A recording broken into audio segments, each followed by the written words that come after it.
Good morning, BC family. Welcome to day 4 of opening week 2020.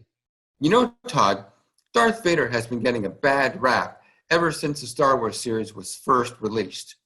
When you think about it, though, Darth Vader is really the model citizen in this COVID era.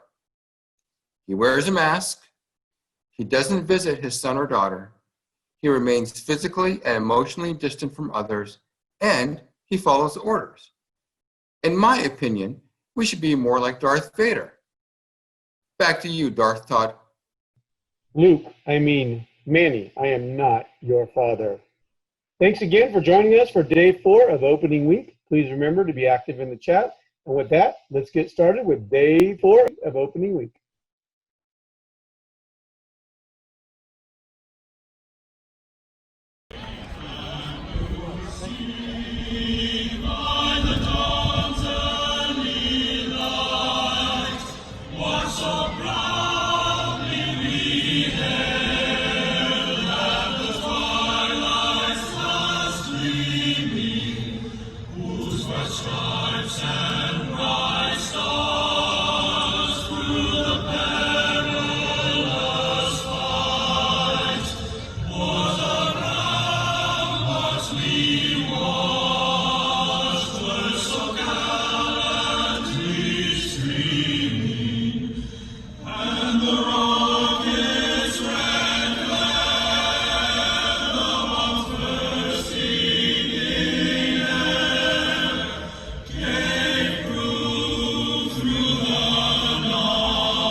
Hi, everyone.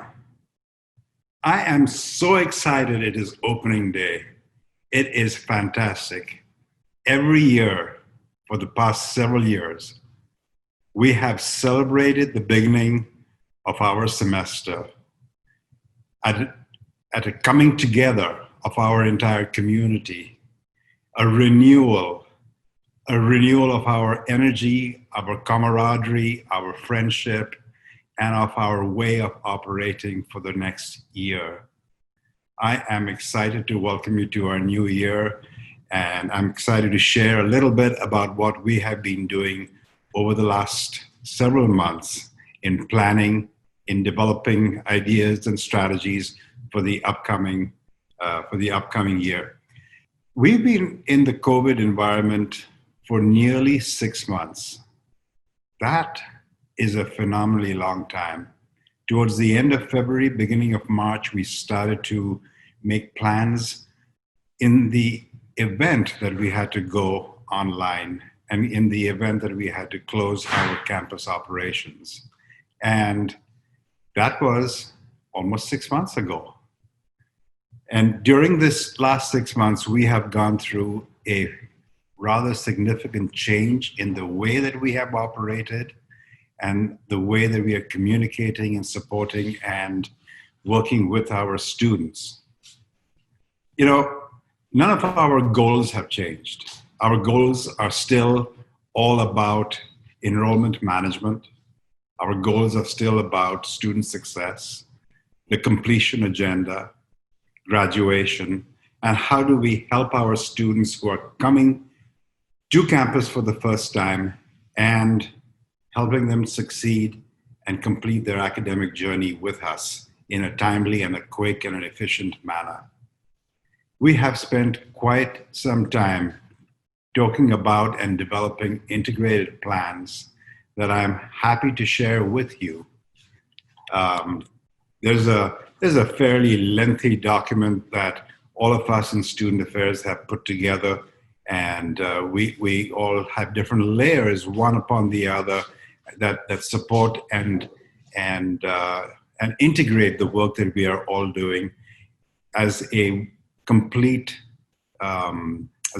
support system to help our students and to help you, the faculty, in your journey as you help students in your classrooms. So I'm not going to go through this entire work plan. It is fairly detailed. It is available online, and I will share the link with you. But what I do want to do is talk a little bit about what really is the nuts and bolts of what we've been trying to do. So if you were to come to our campus during a regular semester, when students are on campus and classes are on campus and faculty are in their offices doing office hours and lecturing in front of raucous classroom, you will notice that our students quite often find themselves to be in need of individual support, individual guidance, and frequently go from office to office asking for help and assistance. And if in that environment, if you were to imagine going, for example, to the Welcome Center, you would see a line of students waiting to get assistance, either for an ID card or just, where do I go for this information? Or if you go into the admissions office or you go into the financial aid office, you will see a line of students in person trying to talk with and to communicate with students, with staff, and get their issues clarified and help resolve their matters. Well, those are not available in the online environment, not available very easily. An example is our admission staff told us right from the beginning that they were getting about 600-700 emails every day that they had to respond to. And as you know, emails are not the most convenient or effective or efficient way of communicating with students. There is that lack of give and take, the lack of true communication. And so we had to quickly develop different strategies and different ways of communicating with, guiding, supporting, advising, sometimes prodding our students along. And so much of the work that we've done over the last several months has been about setting up support systems to help our students in the online environment.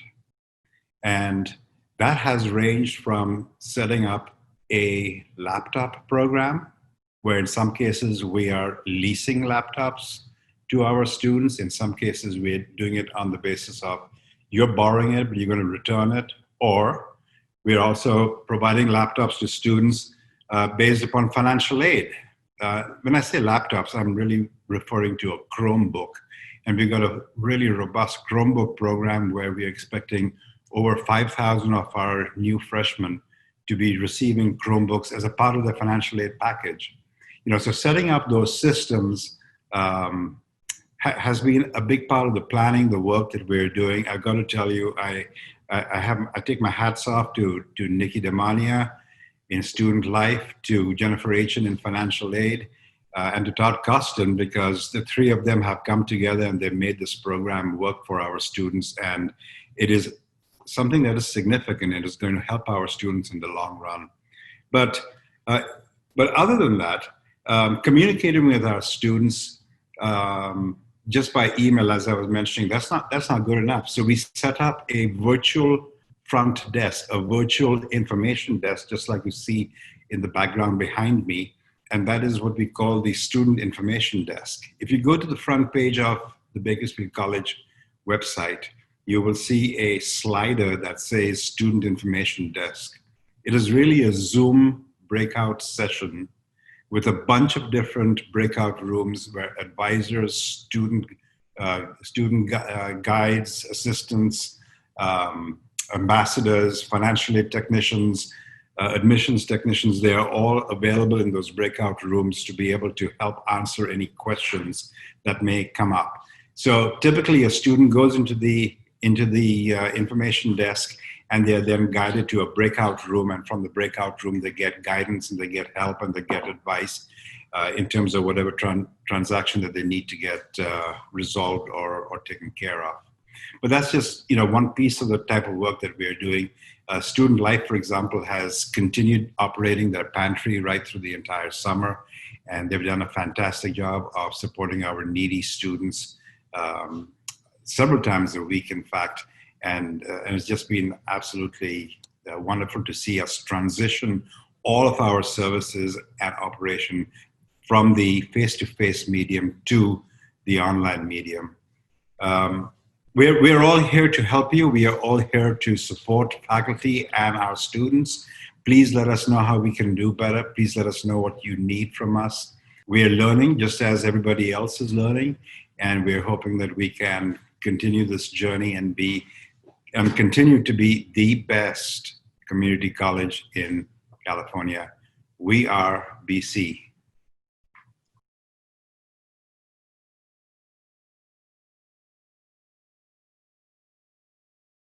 When you think of the biggest cheerleader for Bakersfield College, someone who bleeds renegade red, the face that comes to mind is that of Becky Whitson.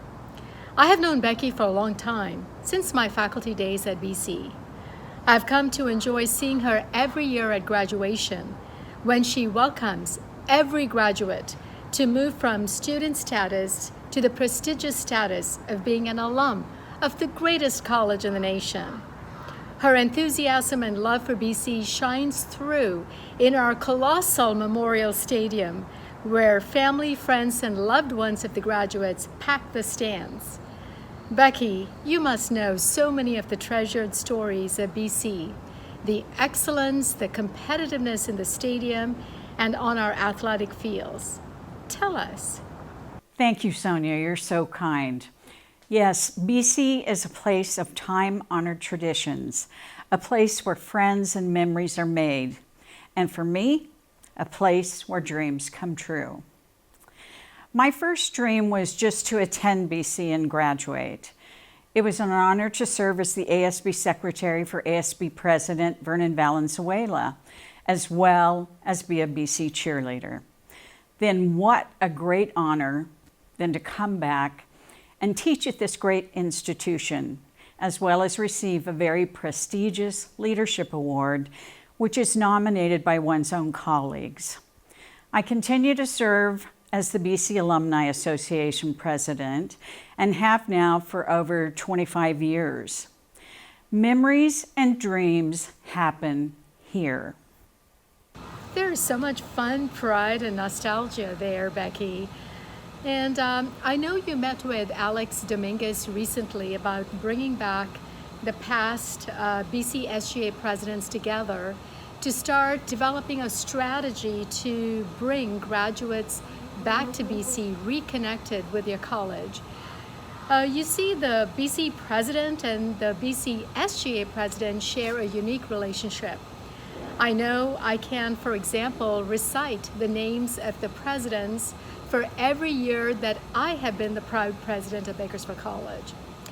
I also remember when Dr. Nikki Damania started as the director of Student Life, and how he provided leadership platforms for each and every one of the SGA presidents. Well, back to Alex. He just finished law school and is now preparing for his bar exams. Alex has pinged previous SGA presidents to launch this effort with the creation of the Renegade Alum Council, RAC, so that they could have alumni flocking back to the home of the Renegades. Yes, I am very excited about it. Actually, Alex and Nikki came to me, which was quite an honor. I knew Alex as a student when I was teaching here and was impressed by his leadership as an SGA president. Alex is quite the go-getter. He actually interned for my son-in-law, Tim Scanlon, when he was a partner with Klein Di Natale. Nikki has been a strong BC support since he stepped foot on the campus. I am hoping to connect the RAC excitement with the Alumni Association, blending the seniors with the juniors, so to speak, in order to revive the Alumni Association. It's been needed for a long time. I hope the RAC movement has 20 plus years to give like so many of us already have. The main goal of the Alumni Association is to raise money for graduating BC students pursuing their higher education. To raise money, it has to be fun. We need new, young blood to make these events happen. Being a member for a year in the Alumni Association costs only $25 and has some perks. But fundraising comes from event planning and bigger contributions. So let's back the RAC. Yes, Alex is certainly a go-getter, and the two of you together will make the impossible possible. Cheryl Scott, Nikki Damania, Norma Rojas Mora, and I stand ready to support this work. So fellow faculty and staff, spread the word. Let's promote being back with RAC. Hashtag Renegade Strong. Hashtag Leadership Matters. Let's get hashtag back with RAC.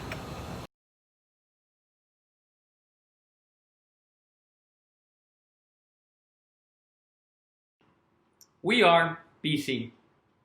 As students, faculty, and staff, we say this phrase on a regular basis. We say it at our football games, at meetings, and our everyday announcements. This phrase is embedded in everything that we do here on campus. Well, what does it mean? I left BC over 5 years ago, as if the new haircut wasn't hint enough. But in that time away, I've been able to reflect and really think about what it means when I say, we are BC. Today I found an old notebook with a bunch of scribbled down notes and ideas from my time running for SGA president. One note in particular stood out. It's just a piece of paper, a little note I wrote myself titled, "Why do you want to be SGA president?" The first thing I have down is to serve the community that has given me so much. I mean, by that time, I had already spent 2 years here at BC. I had already experienced the eighth wonder of the world that is Stephen Holmes. I had already been able to explore 2 or 3 different majors. I had already obtained an internship in my desired field and met the great Jack Brigham. So when I say we are BC, it means that we together are the collective representation of over 100 years of providing students, faculty, and staff with opportunities for success. I mean, just look at our history. We represent congressmen and senators, ambassadors even. We represent Major League football players and baseball players.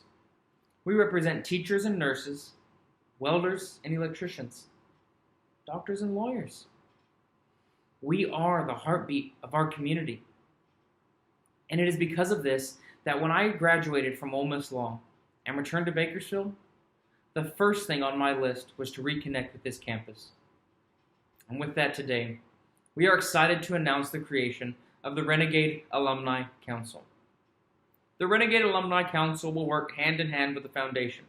However, will focus its efforts on alumni engagement. Immediately upon graduation, each and every graduating student will be an admitted member of the Renegade Alumni Council. This membership will provide recent alumni with the tools and resources necessary to take on their next steps, whether that be transferring to a 4-year university or entering the workforce. We plan to host various events, including networking mixers and mentorship connections. It is our goal to ensure that each and every graduating student can not only reconnect with BC, but can continue to reap the benefits of being a renegade. So now, let's spread the good news and see if I can't get some of my good friends involved. Hey, it's Alex. Hey Alex, how's it going? Oh, that sounds great. I'd love to be involved with BC as an alumni. Hey, I'll talk to you soon, okay? Bye. Hi, I'm Clayton Fowler, the 2016 BCSJ president, and I'm back with the Renegade Alumni Council. Hey Alex, how's it going, man? Yeah, I would love to be involved with the Bakersfield College alumni. All right, I'll talk to you later. Hi Hi, I'm Matthew Frazier, and I was the BCSGA president in 2017, and I am back with RAC, the Renegade Alumni Council. Hello? Alex, hi, yes. I'm good. How are you? So good to hear from you. Okay.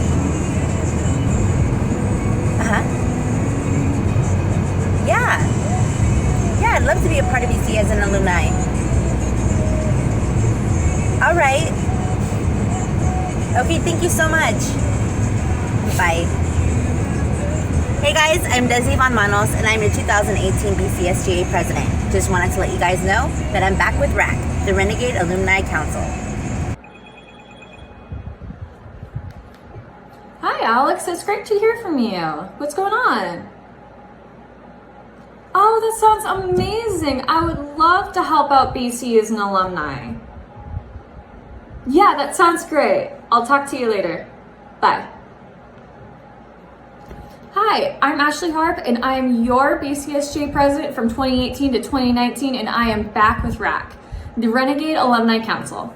This still fits like a glove.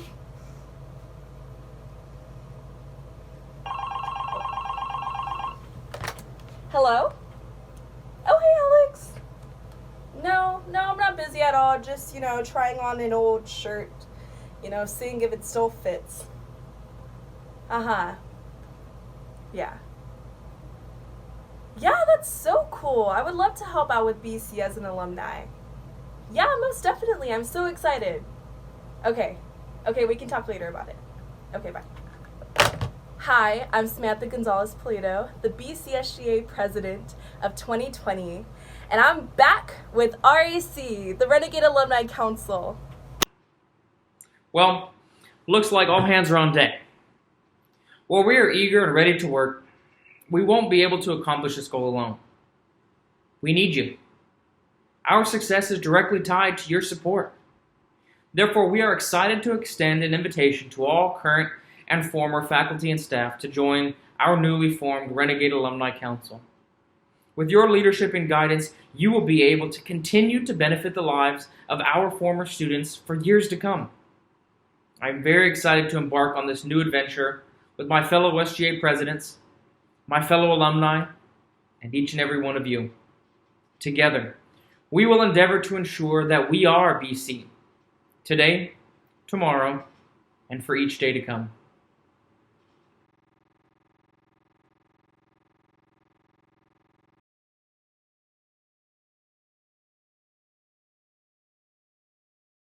In the theater department, Kimberly Chen spends hundreds of hours finding the perfect scripts for her students to express themselves in the way that they deserve. And Brian Stevenson, oh my God, have you been to his musicals? Well, I have. And Jen Garrett tells me that Brian always makes sure that each and every student has a special moment in the performance so that each of them can shine. Robbie Martinez, you and I go back a long ways. My goodness me, you bring music to life, and your class is one of the most popular classes at BC. Josh Autumn, I remember our interview. We were so lucky to have you bring commercial music to Bakersfield College, and in fact, you put commercial music on the map for community colleges in California. Tim Heasley, I don't know anyone who works harder than you. Our marching bands are just amazing. They compete internationally and win awards.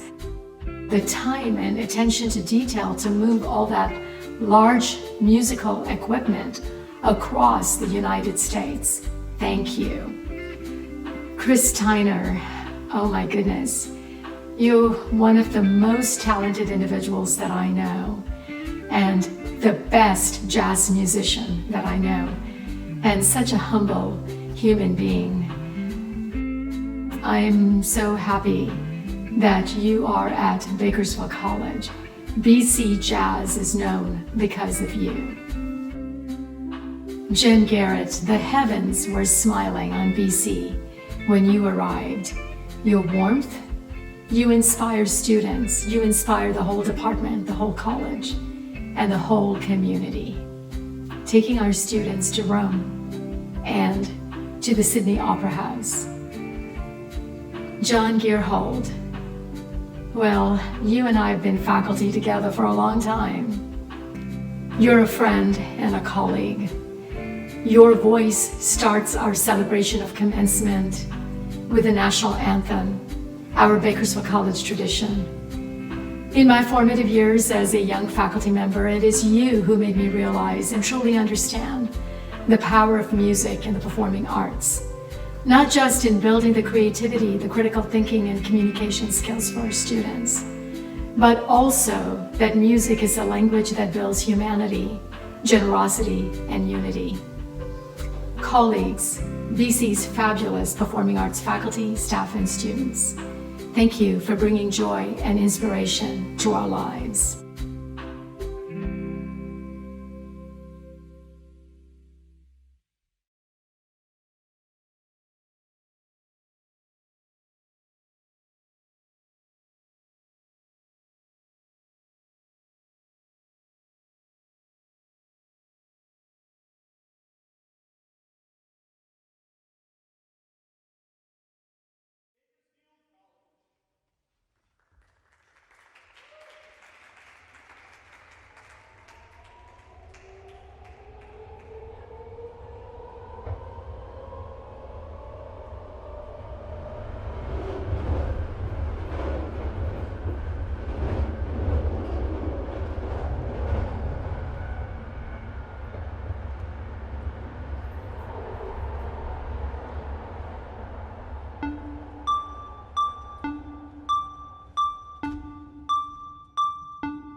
Hey, what's up guys? Coach Peters here for another stretch break. So stand up, shake it off, find some room, and let's go to work. I want to start today with our crossers. We're just crossing those arms up, loosening up the shoulders, the arms. We're going to stretch it out here in a second. So let's get one arm across, crank that elbow into your chest, keep our posture. We're going to stay nice and tall here.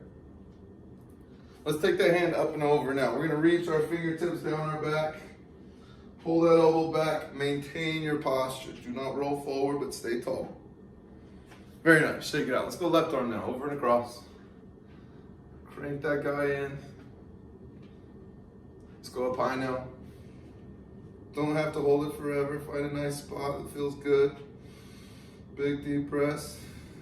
Right, very nice. Let's go forearms now. Palm is away from you. Pull those fingertips back in towards you. Very nice. Now up top, pull them back in towards you. Make sure we're not just working the wrist, but the fingers as well. Those extensors want to be part of it. Let's flip it now. Left hand away, fingers under.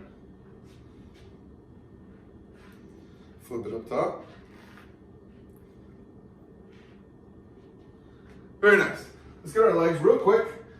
Find somewhere that you can hold on to. I want to do a standing quad. Let's work that knee backwards so it can be in line with the body. Try and get your heel to touch your butt. Again, posture is just as important here. Let's flip it other side. As you look from the front, make sure that knee doesn't flare out, but it's pointed straight down. You want your knees stacked side by side. To finish here, find something you can put the ball of your foot on. I want to work the knee out in front of our toe. 5 reps, 10 reps, just stretching out that ankle. The bottom of your chair will work just fine if you want to put your foot on that. Let's flip it other side.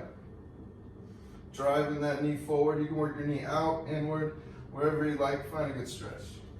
And that's all I got for you. Thank you so much. Have a great day, guys.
Hello, fellow Renegades.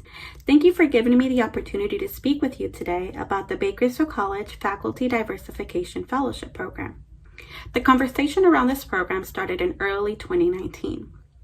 A few of us came together to identify ways to continue to carry forward the equity agenda on our campus. When exploring what other colleges around the state were doing, we identified that a number of colleges had fellowship programs or faculty internship opportunities for graduate students in various disciplines to participate in a mentorship relationship with faculty at the institution and develop a skill set to teach at a California community college. We started making preparation for this program in early 2020. However, I don't think any of us were prepared for the events that would take place this year. Many things have happened in our community, in our country, and internationally. When we started to carry forward these conversations, we pulled some data from the State Chancellor's Office to look at the demographics of our faculty. We were able to access data from the fall of 2018 to identify our faculty by race or ethnicity. We were able to pull that data for both the tenure track faculty and the part-time or adjunct faculty.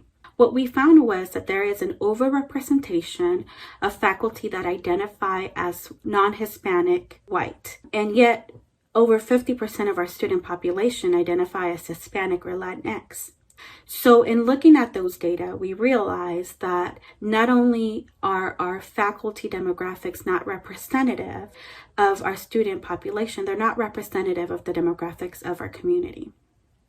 In looking at that data, we also looked at national studies and national research that identified that when there are a representation that mirrors the student body, in other words, when students can see faculty and staff that look like them, the students at that institution have an overall higher success rate when it comes to test scores and overall GPA as well as completion.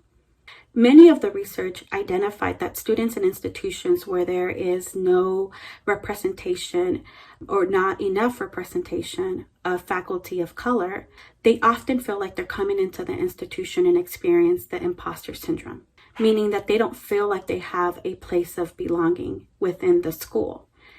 And we serve a large population of disadvantaged students. So it is within our control to influence and identify how we create a culture of inclusivity and diversity for our students. However, in increasing that culture of inclusivity and diversity, we did not want to sacrifice scholastic rigor.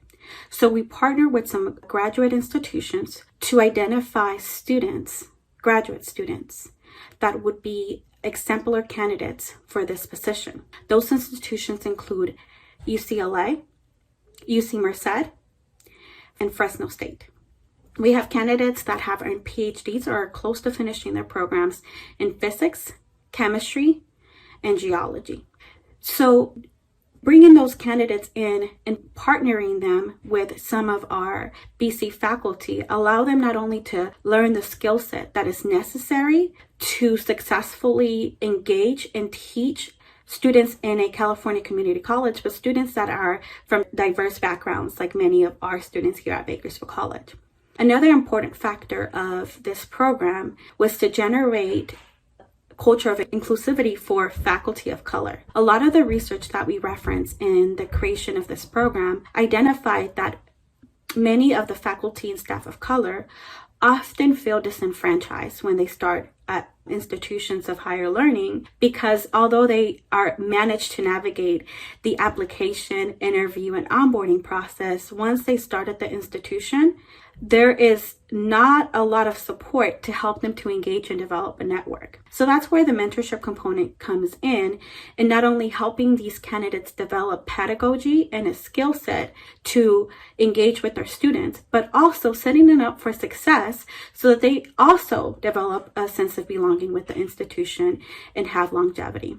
So while we want these candidates to engage with our students and to learn how to support students in a rural community college, we want to prepare candidates not just for Bakersfield College, but for the state level. We want these candidates to be equipped for tenure track positions, whether that is at Bakersfield College, Kern Community College District, or throughout the state. So please join me in hearing from our faculty that are in the program as faculty mentors in listening to why they decided to participate in the program and the impact that this will have on our campus community, the external community, and the overall state, but most importantly, the success of our students. Thank you.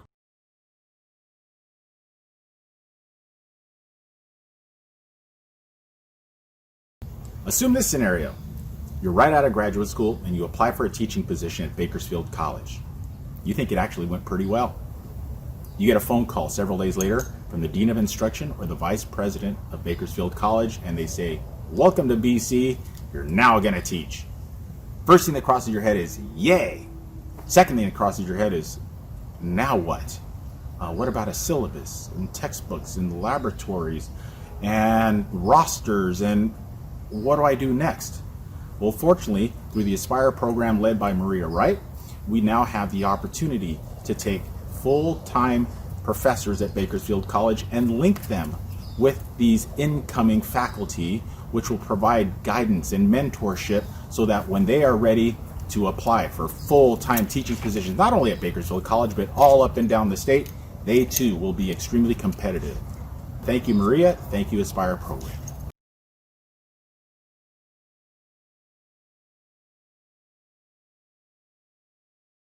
Hi all, this is Kenward Vaughn reporting live from Physical Science. Like everyone else in the school, we've had a huge push to increase enrollment over the summer and going into the fall, with the drop-offs we're seeing being tied to COVID-19 and anything else that happens to be conveniently nearby. While most of physical science has been at its normal level, we knew that certain classes that we could teach would always fill if we could only offer more sections. Knowing this, the administration was quite open to bringing folks we found suitable into these sections, and the Aspire program became part of that success story.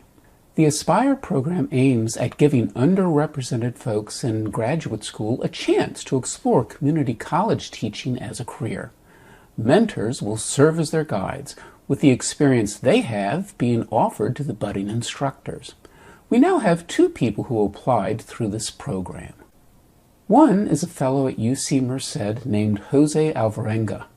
Jose obtained a master's in chemistry from CSU LA after graduating with his bachelor's from the UC Santa Cruz. He is now finishing up his PhD in organic chemistry at Merced. Organic, I like this guy. He'll be working with Jimena de Silva de Faras, who's holding the mentor role.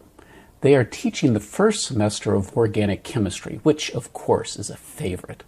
The second Aspire Fellow is Francisco Mata, who is coming from CSU Fresno, where he is currently writing his master's thesis in geology. His bachelor's was obtained at CSU LA. Also interested specifically in teaching, Francisco will be working with Jack Pierce as his mentor, as he takes up a 12-week class in either earth science or geology. These are big GE courses for our area for students, and his late start course will likely be the saving grace for a good number of students. We look forward to working with all 5 of the people that we have brought into our eclectic group. It should be a great semester and a good year in physical science at BC.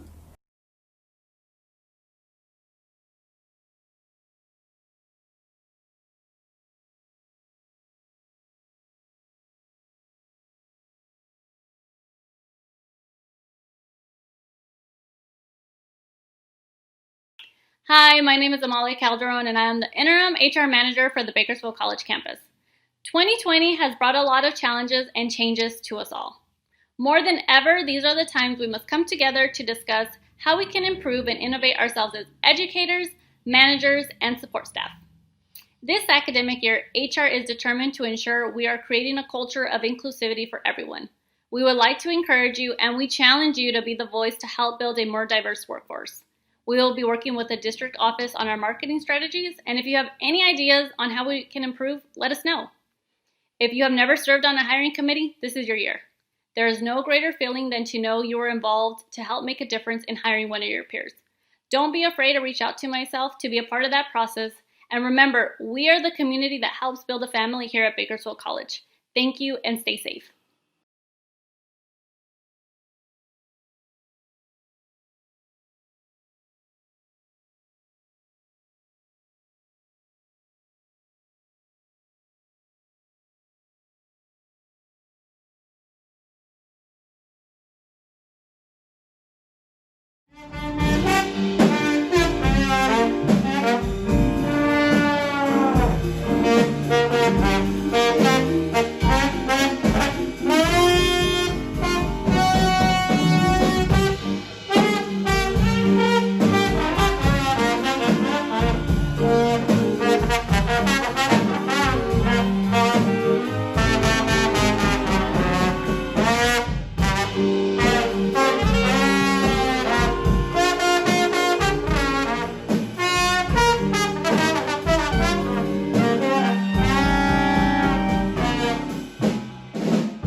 Thank you.